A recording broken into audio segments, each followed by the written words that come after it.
Hey, this is Antonio. Welcome back to my channel. Let's have some fighting words. In this video, I want to talk about Savannah Marshall and our up-and-coming bout against, I'm just going to refer to your last name because I've tried saying your first name and I don't even feel comfortable saying it. I just feel like I'm butchering it. So I'm going to say her last name, which is Herman. And I'm going to do a bit of a fight breakdown, but I'm also going to blend in some Clarissa Shields fight because in all actuality, I don't think anybody believes that Savannah Marshall is about to lose this fight. This is just basically a stay busy fight, just so you can get that big fight with Clarissa Shields. Let's call a spade, people. But before we go any further, if you like what you're hearing, please like, please share, and please subscribe to this channel. There's a lot going on, and there's a lot that will be coming out soon, and I don't want you to miss anything. Now back to this. The first thing that you notice when you look at Savannah Marshall is you look at this tall, lanky, rangy, powerful woman. That's what you notice first. Now, over the years, I've noticed a change in the physiques of fighters. And I want to say it started maybe 10, 15 years ago. But it kind of started, I feel like, in MMA. And then it's just kind of shifted over to boxing. And what I'm talking about is, for the most part, let's just say athletes who would have chosen to play basketball or volleyball or something along those lines are now choosing to want to learn how to fight or choosing to compete in combat. And what you get are these taller, leaner, I don't want to say more, physically fit for combat, but they are a lot bigger. They're getting bigger. I'll just say it like that. They're definitely getting bigger. And Savannah Marshall kind of fits into that, she's kind of built for combat. She has all the physical attributes for combat.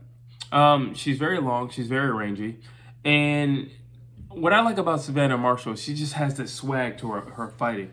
So she fights off an angle, but she's very confident in her fighting, and you'll know that because her lead arm is literally down, and what she does is she swings it back and forth.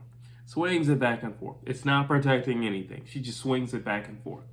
And I love that about her. I love the I love the confidence. I love the swag. When you look at that, the way she's using her arm, and she's using that lead arm, she uses the lead arm like it's a power, arm at that. But if you look at the way she punches, you hardly ever see a straight punch. You hardly ever see anything come straight down the pipe. You hardly ever see that. What you'll see is it wings around. Why? Because she has those long arms. And what she's doing is she's just swaying it back and forth, swaying it back and forth. And when she sways it and she's going to hit, she sways. I'm going to go slow so you can kind of see this. She sways and then she throws. Now, what you get is like a ball and chain effect. So it loops over literally like a ball and chain. Now, I would say the upside to that is I kind of believe it would generate more power. Just because if you're swaying over, you have everything coming down. Not to mention your knuckles are okay, your knuckles are here. But if you sway down with it, well, they're just falling down on you. And I believe something coming this way might not hurt as much as something coming down on you like that. And if you look, Triple G actually fights a lot like that. He'll come down on you like this. And Canelo, when he throws a shovel, not a shovel hook, but he'll throw like a hook to the body, instead of going like this, fist up, he'll go like this, go straight to the body. So the same effect. So maybe I'll try that. Maybe I'll do a video and hit a bag, and I'll see which one I feel like is generating more power. But I do think it's very effective. I mean, look at her record. So obviously, if it ain't broke, don't fix it. But very, very, very powerful blows when she does that. But she also doesn't just do that with her jab. And literally, those are jabs.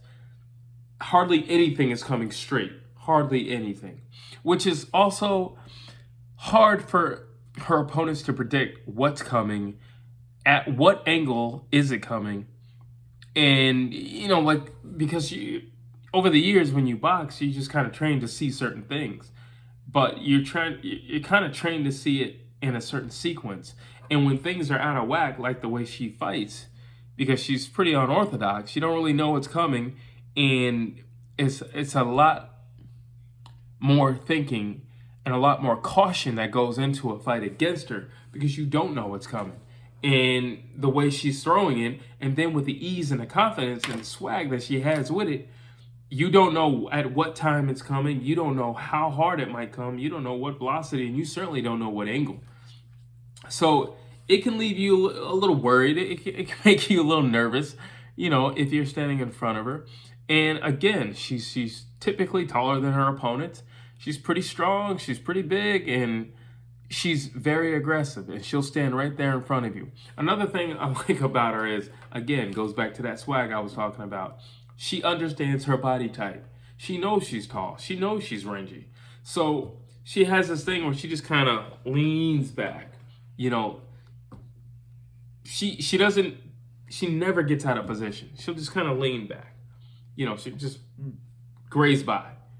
Everything is this. Everything is this. Everything is this. Most of her motion is upstairs. She doesn't do a whole lot with her footwork or anything like that. But most of the motion is upstairs, and because of how lean and long she is, she can literally just step back and pretty much dodge everything. And not only that, when she's dodging, she's very graceful when she dodges. A lot of times people will be totally defensive and they'll, do all this. And she'll just, like, it's literally the same thing that all you guys are doing, but with a lot less effort. She's not burning any energy. She stays in position. And it's got to be frustrating if you're standing in front of her and you're trying to hit her and all you see is, it's got to be pretty frustrating. So, and it will make you second guess, especially when she pops you for it, because you missed and she hit the target. And again, those long arms, very long, very rangy. What else? She understands space. She, again, a big part of her game is the fact that she's long and she's rangy, and she understands space. So she can afford to be out of your range and still hit you with relative ease. Not to mention, if she's swaying it over and she's just letting that ball and chain drop down on you, she could be out of range for you, but she's not going to be out of range for her, because all it takes is for her to take her lead leg and step out a little bit, and she can drop that thing on you, and then she can lean on back all over again. She's great with spacing. She understands spacing very well, and she utilizes it very well. One of my critiques on this channel is people who don't utilize all their natural gifts and abilities. So, for example, Tyson Fury, he understands that he's taller than 99% of the people he'll probably be fighting against now or in the future. And he understands that because he's tall, he can fight tall, and it puts him in a safe place, but it puts the person in front of him at a disadvantage. Now, granted, your chin being, out there is always not the safest place for it to be, but if you're that tall and you're that confident and you can take punishment, shout out Joe Joyce, then go ahead, do it. If you have the reflexes to dodge that shot, the skill to dodge that shot and to see it, by all means, do it. Not to mention, like I said, mentally, what it's doing to your opponent, it's messing with you, and it's going to make that person think twice. It was Andre Berto who was speaking about his fight with Floyd Mayweather, and he said, the thing with Floyd was he's so fast and he's so alert and aware. I could see him watching me as I missed my punch that I threw at him. And he said after a while, it makes you self-conscious and it makes you second guess, should I throw? Yeah, now you take that same scenario and you take that same feeling that Berto had and you apply that with somebody who hits hard. Yeah, that's pretty scary, because if you miss and that individual decides to throw one, you're in trouble. You're in a whole lot of trouble. Now, of course, this is where I said I was going to mix in, some Clarissa Shields talk. The reality is this fight is a setup for Clarissa Shields, and it's just, a tune-up fight for Savannah Marshall. They can spin it however they want to spin it, but it's clearly a tune-up fight for Savannah Marshall. Like I said, with all due respect to, I really hope I'm saying her name right, Herman's, which is her last name. I wouldn't dare try her first name. It's literally a tune-up fight, and that's all it is. Savannah Marshall was at Clarissa Shields' last fight, in which case she was like, this is boring. She dissed her. When they did put the cameras on her, she was acting like she was going to sleep, nodding off on people's shoulders. Right after the fight, she's like, yo, people are walking out of your fight. This is how boring it is. Now, in the defense of Clarissa Shields, she did win every single round. So, what do you want me to do? In the words of Roy Jones, it ain't that I'm not fighting nobody. I just make them look like nobodies. And that was a perfect example of Clarissa Shields making that girl look like she was nobody. That's all it is. Now, with their tension, you have to understand, backdrop. Savannah Marshall does have a win over Clarissa Shields. But granted, they have both grown and matured. So, yes, logically speaking, if you're thinking about it, you're like, well, if I can beat you before and I've grown and matured, I should definitely be able to beat you now. That's true. But Clarissa Shields, on the other hand, has grown leaps and bounds. Not to mention, she's also taken on another sport. Now, how does that help? Well, it helps with her sense of range. It helps with her sense of overall awareness. And it helps with her belief in herself.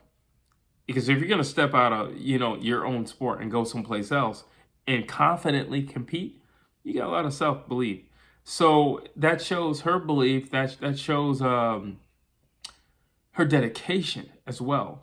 So I definitely think Clarissa Shields has grown since the last time they've seen each other in the ring.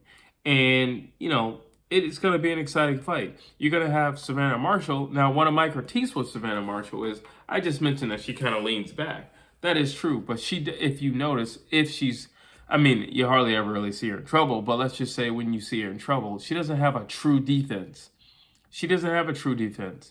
And that kind of worries me, if she's going up against Clarissa Shields in the future.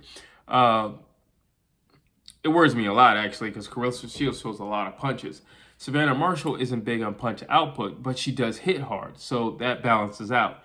But if you're going to be in there with Clarissa, you still need to,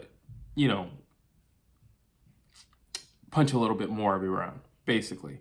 Because Clarissa's got a pretty strong chin. I've seen her cracked, and she stood her ground. She spars with nothing but dudes, but for the most part, I think a lot of women spar with guys.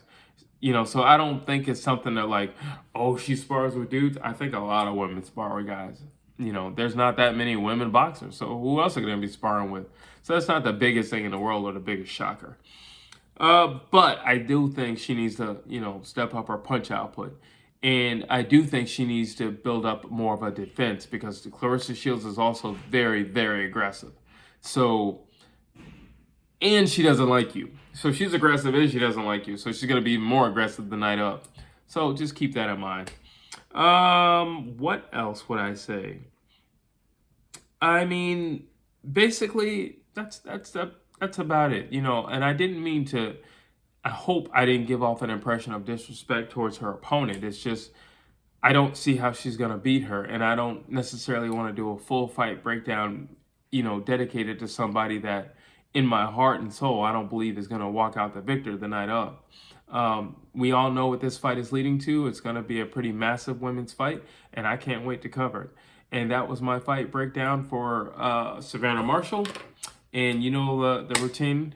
If you like what you heard, please like, please share, but also very much so, please subscribe to my channel. Drop your comments down below. I'd love to hear what you have to say.